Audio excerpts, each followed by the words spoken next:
Melbourne, Reuters. Australian Prime Minister Malcolm Turnbull slumped to a new low in a poll released on Monday as his government cobbled together a deal with the main opposition party to stem a citizenship crisis that has left his government hanging precariously to power. Turnbull has been heavily criticised for failing to act decisively in a crisis that has so far seen his deputy, along with 6 other lawmakers, ejected from Parliament because they were dual citizens, leaving Turnbull presiding over a minority government. In the latest twist in a drama that has played out over several months, independent lawmakers threatened over the weekend to use their newfound power in the lower house to push through controversial legislation that has been blocked by the government, including a royal commission into the banking sector.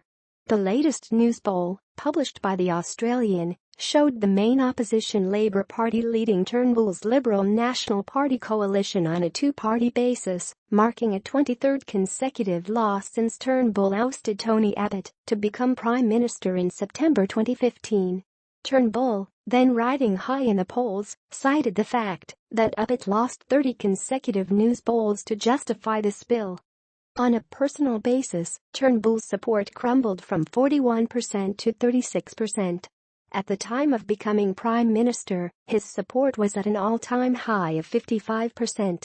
He's probably had one of the fastest falls in personal standing in our history, former Liberal Party leader John Hewson told Australian Broadcasting Corporation Television.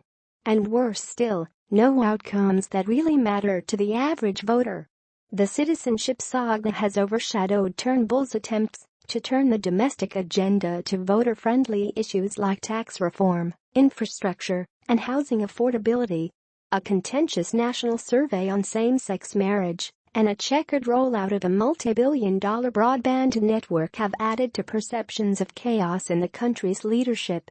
With Turnbull in Vietnam for a meeting of Asia-Pacific leaders, his foreign minister and acting Prime Minister Julie Bishop told reporters the polls were not surprising and the government had a plan to resolve the dual citizenship issue.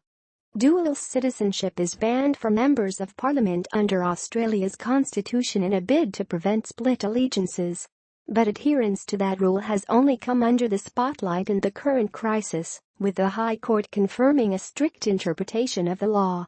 With both sides of politics threatening to out lawmakers from the other side as dual citizens, the government and opposition agreed on Monday to a deadline of December 1 for all politicians to disclose the birthplace of their parents and grandparents.